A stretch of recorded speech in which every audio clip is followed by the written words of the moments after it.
আব্বা আমি এই বছরও পরীক্ষায় ফেল করছি। কোনো সমস্যা নাই বেটা, ফেল করতে তো কি হয়েছে? সফলতা হচ্ছে অসফলতার প্রথম সিঁড়ি। কোনো সমস্যা নাই, কোনো সমস্যা নাই, টেনশন করো না, মন খারাপ করার দরকার নেই, ঠিক আছে? আচ্ছা ঠিক আছে আব্বা। একটু দাঁড়াও দাঁড়াও,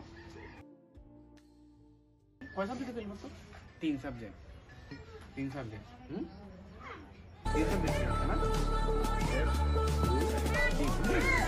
ঘুরো তো ঘুরো, একটু ঘুরো, একটু ঘুরো। হ্যাঁ ঠিক আছে।